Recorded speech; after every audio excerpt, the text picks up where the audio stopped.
بسم اللہ الرحمن الرحیم۔ یہ شہر یروشلم کا کوئی ویران اور خاموش علاقہ تھا جہاں ہزاروں مردوں کی ہڈیاں دو پہاڑوں کے درمیان پھیلی ہوئی تھیں۔ ایک بزرگ پہاڑ کی اونچی چوٹی پر کھڑے تھے اور اللہ کی بارگاہ میں ہاتھ اٹھائے دعا میں مصروف تھے۔ ہر مخلوق اس منظر کو حیرت زدہ ہو کر دیکھ رہی تھی کہ اچانک ہواؤں میں خنکی بڑھنے لگی، بکھری ہڈیاں حرکت میں آ گئیں۔ ان بسیدہ ہڈیوں میں گویا جان آ گئی تھی اور وہ آپس میں جڑنے لگیں۔ موت کی یہ خوفناک وادی میں ایسا کیا ہوا جو قوم بنی اسرائیل کے لیے عبرت کا نشان بن گئی؟ وہ بزرگ کون تھے جن کی دعا سے یہ معجزہ پیش آیا؟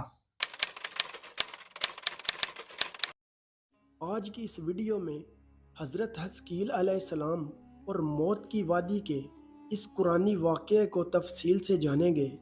حضرت حزقیل علیہ السلام ایک نیک صابر اور برگزیدہ نبی تھے۔ حضرت حزقیل کے والد کا نام بوزی قائم تھا، جبکہ بعض نے لکھا کہ آپ حضرت یرمیہ علیہ السلام کے بیٹے تھے۔ عبرانی زبان میں حزقیل کے معنی اللہ کی قدرت کے ہوتے ہیں۔ بعض علماء نے قرآن مجید میں موجود نام ذوالفضل کو حضرت حزقیل کا دوسرا نام قرار دیا ہے۔ حضرت حزقیل کی بعثت کا زمانہ 622 قبل مسیح کا ہے۔ روایتوں سے پتہ چلتا ہے کہ آپ علیہ السلام ابھی بچے تھے کہ والد کا انتقال ہو گیا۔ جب آپ کی بعثت کا زمانہ قریب آیا تو والدہ ضعیف اور بوڑھی ہو چکی تھی، اس لیے بنی اسرائیل کے لوگ آپ کو ابن العجوز یعنی بڑھیا کا بیٹا کہہ کر پکارتے تھے۔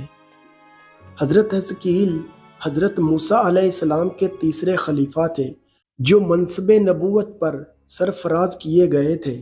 حضرت موسیٰ کی وفات کے بعد آپ کے خلیفہ اول حضرت یوشع بن نون تھے، جن کے بعد حضرت کالب بن یوحنا نے بنی اسرائیل کی امامت کی، اور پھر ان کے بعد حضرت حزقیل علیہ السلام حضرت موسیٰ کے جانشین اور نبی ہوئے۔ دراصل حضرت موسیٰ علیہ السلام سے حضرت عیسیٰ علیہ السلام تک کے اس طویل عرصے میں اللہ نے بنی اسرائیل میں بہت سارے پیغمبروں کو مبعوث فرمایا، جن کی تعداد کا علم صرف اللہ کی ذات کو ہے۔ ان میں سے چند پیغمبروں کا تذکرہ قرآن مجید میں ہے، بعض اوقات تفصیل سے تو کچھ کا مختصر ذکر کیا گیا ہے، لہٰذا حضرت یوشع اور حضرت کا نام قرآن مجید میں موجود نہیں ہے۔ البتہ بعض واقعات کے ضمن میں ان نبیوں کا ذکر احادیث اور اقوال میں ملتا ہے۔ حضرت حزقیل نبوت کے عہدے پر فائز ہوئے تو بنی اسرائیل میں سرکشی اور نافرمانی عام تھی۔ جھوٹ، منافقت، رشوت خوری، حسد معاشرے میں سرت کر چکی تھی۔ لوگ بے حیائی اور بدکاری کے کاموں پر فخر کیا کرتے تھے، ظلم و جبر کر کے خوش ہوتے تھے۔ باپ دادا کی رسم و رواج مذہب بن چکی تھی۔ قوم اتنے فرقوں میں بٹ گئی تھی کہ ان کا شمار ممکن نہ رہا تھا۔ اس بدترین معاشرے میں حضرت علیہ السلام نے توحید کا پرچم بلند کیا۔ آپ نے اپنی قوم کے لوگوں کو سچائی اور راست بازی کی تعلیم دی اور لوگوں کو صراط مستقیم پر چلنے کی ہدایت کی، لیکن ان وعد و نصیحت کا اور تبلیغ کا ان لوگوں پر مطلق اثر نہ ہوا اور وہ اپنی روش پر قائم رہے۔ لہٰذا آپ نے بنی اسرائیل پر آنے والے عذاب اور ہرنا تباہی سے انہیں آگاہ کیا۔ بائبل میں آپ سے منسوب صحیفہ حزقیل موجود ہے، جو بائبل کی آخری کتاب ہے۔ صحیفہ حزقیل میں آپ کی پیشن گوئی تفصیل سے موجود ہے۔ سن 550 قبل مسیح میں بائبل کے بادشاہ بخت نصر میں بیت المقدس پر حملہ کر دیا، لہٰذا یہودی خوف زدہ ہو کر قلعہ بند ہو گئے۔ حضرت حزقیل علیہ السلام کا خیال تھا کہ بنی اسرائیل کی تباہی ان کے لیے بطور سزا اور سبق ہے جو خدا کی طرف سے دی گئی ہے۔ آپ نے توبہ پر زور دیتے ہوئے اپنی قوم کے لوگوں سے کہا کہ توبہ کرو اور اپنی ساری بدکاریوں سے باز آ جاؤ۔ سارے برے کام جنہیں تم کر کے گناہ گار ہوتے ہو خود سے جدا کر کے پھینک دو اور اپنے لیے ایک نیا دل اور نئی روح پیدا کرو۔ مہینوں تک یہ محاصرہ جاری رہا۔ آخر کار مجبور ہو کر ایک رات لوگ شہر سے نکل کر بھاگ گئے۔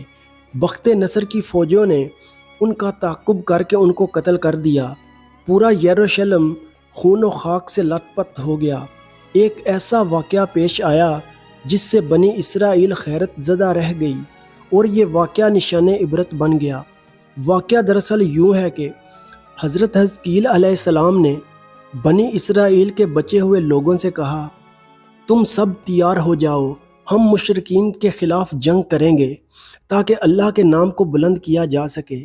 بنی اسرائیل نے جب جنگ اور جہاد کی بات سنی تو اپنی جانوں کے خوف سے بھاگ کھڑے ہوئے اور آبادی سے دور ایک وادی میں جا کر قیام پذیر ہوئے اور 2 پہاڑوں کی گھاٹیوں میں رہنے لگے۔ اللہ تعالیٰ کو ان لوگوں کی یہ حرکت بہت زیادہ ناپسند ہوئی، چنانچہ اللہ تعالیٰ نے عذاب کے ایک فرشتے کو اس جنگل میں بھیج دیا جس نے ایک پہاڑ کی آڑ میں چھپ کر چیخ مار کر بلند آواز دے کر یہ کہا کہ تم سب مر جاؤ۔ اس بھیانک چیخ کو سن کر سب کے سب لوگ وہیں مر گئے، جن کی تعداد 70,000 تھی۔ ان مردوں کی تعداد اس قدر زیادہ تھی کہ لوگ ان کے کفن و دفن کا کوئی انتظام نہ کر سکے، اور ان مردوں کی لاشیں کھلے میدان میں بے گور و کفن یوں ہی پڑی رہ گئیں۔ کچھ عرصہ بعد یہ لاشیں اس طرح پڑے رہنے سے سڑنے لگیں اور بے انتہا بدبو سے پورے جنگل بلکہ اس کے اطراف میں بدبو پیدا ہو گئی۔ کچھ لوگوں نے ان کی لاشوں پر رحم کھا کر چاروں طرف سے دیوار اٹھا دی تاکہ یہ لاشیں درندوں سے محفوظ رہیں۔ کچھ دنوں کے بعد حضرت حزقیل علیہ السلام کا اس جنگل میں ان لاشوں کے پاس سے گزر ہوا تو اپنی قوم کے 70,000 انسانوں کی اس موت ناگہانی اور بے گور و کفن لاشوں کی فروانی دیکھ کر رنج و غم سے ان کا دل بھر گیا۔ آپ آب دیدہ ہو گئے اور اللہ کے دربار میں دکھ بھرے دل سے گڑ گڑا کر دعا مانگنے لگے کہ یا اللہ، یہ میری قوم کے افراد تھے جو اپنی نادانی سے غلطی کر بیٹھے اور موت کے ڈر سے شہر چھوڑ کر جنگل میں آ گئے۔ یہ سب میرے شہر کے باشندے ہیں اور ان لوگوں سے مجھے محبت تھی اور یہ لوگ میرے دکھ سکھ کے شریک تھے۔ افسوس ہے کہ میری قوم ہلاک ہو گئی اور میں بالکل اکیلا رہ گیا۔ اے میرے رب، یہ وہ قوم تھی جو تیری حمد کرتی تھی اور تیری توحید کا اعلان کرتی تھی اور تیری کبریائی کا خطبہ پڑھتی تھی۔ آپ بڑے سوزے دل کے ساتھ دعا میں مشغول تھے کہ اچانک آپ پہ یہ وحی اتر پڑی کہ اے حزقیل، آپ ان بکھری ہوئی ہڈیوں سے فرما دیجئے کہ اے ہڈیوں، بے شک اللہ تم کو حکم فرماتا ہے کہ تم اکٹھا ہو جاؤ۔ یہ سن کر بکھری ہوئی ہڈیوں میں حرکت پیدا ہوئی اور ہر آدمی کی ہڈیاں جمع ہو کر ہڈیوں کے ڈھانچے بن گئے۔ پھر یہ وحی آئی کہ اے حزقیل، آپ فرما دیجئے کہ اے ہڈیوں، تم کو اللہ کا یہ حکم ہے کہ تم گوشت پہن لو۔ کلام سنتے ہی فوراً ہڈیوں کے ڈھانچوں پر گوشت پوست چڑھ گئے۔ پھر تیسری بار یہ وحی نازل ہوئی، اے حزقیل، اب یہ کہہ دیجئے کہ اے مردو، خدا کے حکم سے تم اٹھ کھڑے ہو جاؤ۔ چنانچہ آپ کی زبان سے جیسے ہی یہ کلمات جاری ہوئے، 70,000 لاشیں یکدم اٹھ کر کھڑی ہوئیں اور تمام لوگ پھر سے زندہ ہو گئے۔ پھر یہ سب لوگ جنگل سے روانہ ہو کر اپنے شہر میں آ کر دوبارہ آباد ہوئے اور اپنی عمر کی مدت بھر زندہ رہے۔ لیکن ان لوگوں پر اس موت کا اتنا نشان باقی رہ گیا کہ ان کی اولاد کے جسموں سے سڑی ہوئی لاش کی بدبو برابر آتی رہی۔ چنانچہ یہ اثرات آج تک ان یہودیوں میں پائے جاتے ہیں جو ان لوگوں کی نسل سے باقی رہ گئے تھے۔ حضرت حزقیل علیہ السلام اور موت کی اس وادی کے متعلق اس واقعہ میں ہمارے لیے ایک عظیم پیغام موجود ہے۔ کہ موت سے فرار ممکن نہیں۔ اس کا ایک وقت متعین ہے جس میں لمحوں کی بھی کمی یا زیادتی کی گنجائش نہیں۔